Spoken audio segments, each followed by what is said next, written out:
Once, upon a midnight dreary, while I pondered weak and weary over many a quaint and curious volume of forgotten lore, while I nodded, nearly napping, suddenly there came a tapping, as of someone gently rapping at my chamber door.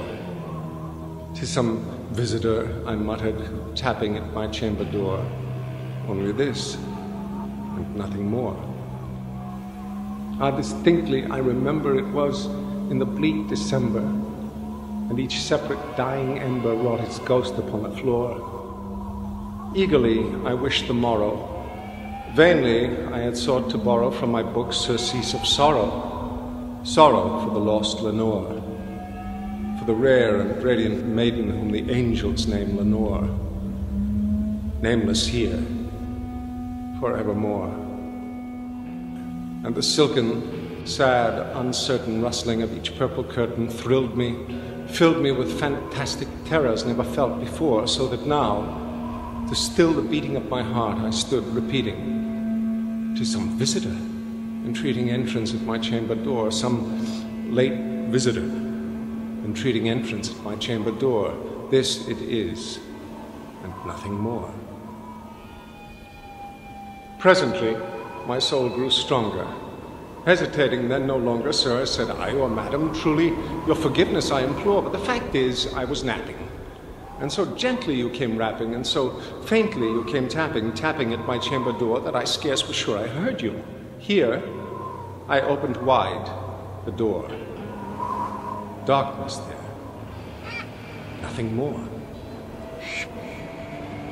Deep into that darkness peering. Long I stood there wondering, fearing, doubting, dreaming dreams no mortal ever dared to dream before, but the silence was unbroken. The stillness gave no token, and the only word there spoken was the whispered word, "Lenore." This I whispered, and an echo murmured back the word, "Lenore." Merely this, nothing more.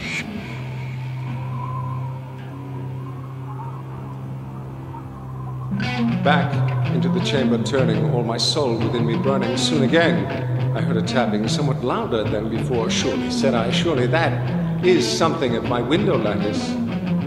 Let me see then what thereat is, and this mystery explore. Let my heart be still a moment, and this mystery explore. 'Tis the wind, and nothing more." Open here I flung the shutter, when, with many a flirt and flutter, in there stepped a stately raven of the saintly days of yore. Not the least obeisance made he, not a minute stopped or stayed he, but with mien of lord or lady perched above my chamber door, perched upon a bust of Pallas, just above my chamber door, perched and sat, nothing more. Then, this ebony bird beguiling my sad fancy into smiling, by the grave and stirred decorum of the countenance it wore. "Though thy crest be shorn and shaven, thou," I said, "art sure no craven, ghastly, grim, and ancient raven, wandering from the nightly shore. Tell me what thy lordly name is on the night's Plutonian shore." Quoth the raven, "Nevermore." Much I marveled this ungainly fowl to hear discourse so plainly, though its answer little meaning, little relevancy bore, for we cannot help agreeing that no living human being ever yet was blessed with seeing bird above his chamber door, bird or beast, upon the sculptured bust, upon his chamber door, with such a name as Nevermore.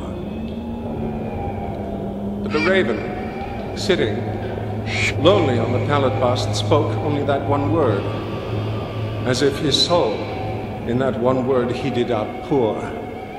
Nothing farther than he uttered, not a feather than he fluttered, till I scarcely more than muttered, "Other friends have flown before. On the morrow he will leave me, as my hopes have flown before." Then the bird said, "Nevermore."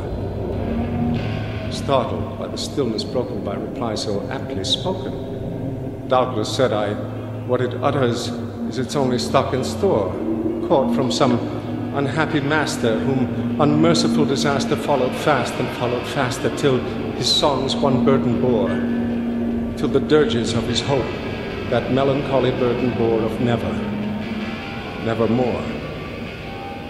But the raven, still beguiling all my fancy into smiling straight, I wheeled a cushioned seat in front of bird and bust and door.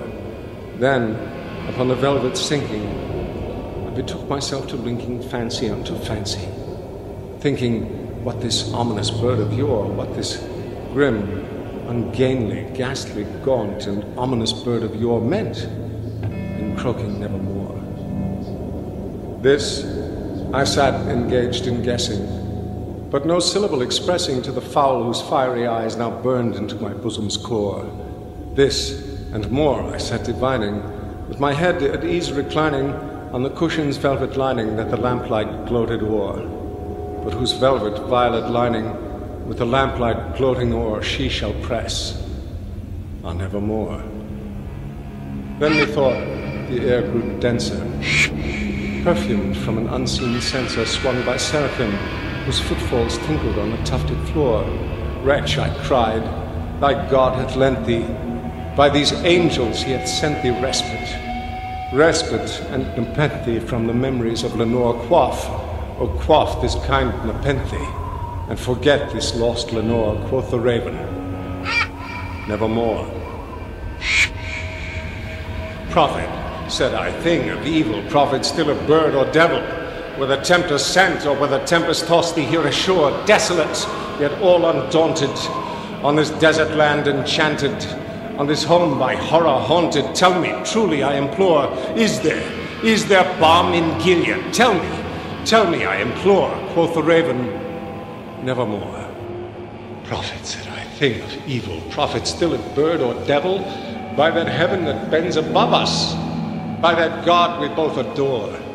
Tell this soul with sorrow laden, if within the distant Aden it shall clasp a sainted maiden whom the angels name Lenore. Clasp a rare and radiant maiden whom the angels name Lenore, quoth the raven, nevermore. Be that word our sign of parting, bird or fiend, I shrieked, upstarting.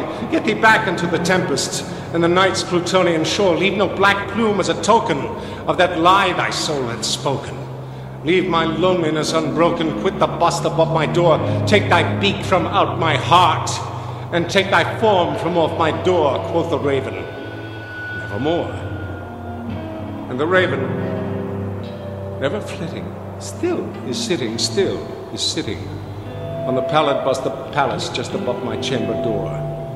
To his eyes have all the seeming of a demon's that is dreaming, and the lamplight o'er him streaming throws his shadow on the floor, and my soul, from out that shadow that lies floating on the floor, shall be lifted